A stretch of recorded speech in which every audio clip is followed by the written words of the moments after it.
بات کریں گے جیفری ایپسٹین کے اوپر، جو کہ ایک ارب پتی شخص، ایک پرائیویٹ جزیرے کا مالک اور دنیا کے طاقتور ترین لوگوں کے ساتھ اس کے تعلقات۔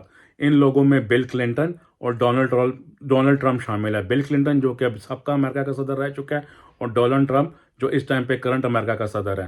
تو جی اس کہانی کا آغاز کرتے ہیں جی سب سے پہلے اس کی شروع کی زندگی کے ساتھ۔ جیفری ایپسٹین نے اپنی زندگی کا آغاز ایک ٹیچر کے طور پہ کیا۔ ایک بڑے کالج میں وہ ایز اے ٹیچر پڑھاتا تھا، جو کہ نوکری اس نے جھوٹ بول کے حاصل کی تھی، حالانکہ اس نے اپنی ڈگری مکمل نہیں کی تھی۔ اس کے بعد وہ ایک فائنینشیل ایڈوائزر بنتا ہے ایک ارب پتی شخص کے ساتھ۔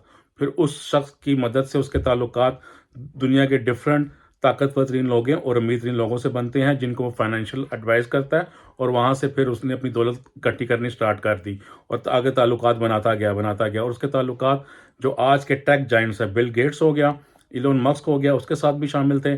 یہ لوگ اس کے جزیرے میں جا کے مبینہ طور پہ چھٹیاں مناتے تھے۔ پھر اس کے تعلقات سائنٹسٹ ہو گئے اسٹیفن ہاکنگز، اور دنیا کا ایک بہت بڑا آتھر اور اسکالر نوم چومسکی کے ساتھ بھی اس کی تصاویر شامل ہوئی ہیں، اور دنیا کا ایک گلوکار مائیکل جیکسن کے ساتھ بھی اس کی تصاویر ہیں۔ پھر کئی عرب کے شہزادوں کے ساتھ بھی تصاویر ہیں، پھر برٹن کے شہزادوں کے ساتھ بھی اس کی تصاویر ہیں، اور وہ بھی وہاں جا کے چھٹیاں منایا کرتے تھے۔ اور اس کا آغاز ہوتا ہے کہ 2005-6 میں اس کو سزا ہوتی ہے۔ کچھ پہلے کچھ کالز جاتی ہیں اس کے خلاف کہ اس نے کم عمر لڑکیوں کا جسمانی استحصال کیا ہے۔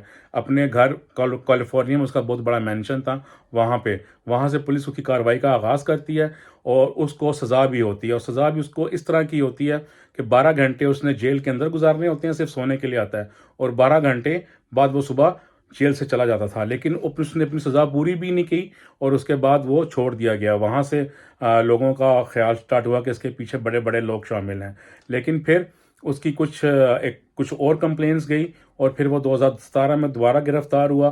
پھر اس پہ سزا عائد کی گئی، اور اس کا ابھی کیس ٹرائل چل رہا تھا، لیکن اس کی خودکشی کی اور اس نے خودکشی کر لی، جس کے بارے میں کافی لوگوں کا خیال ہے کہ اس کو مارا گیا۔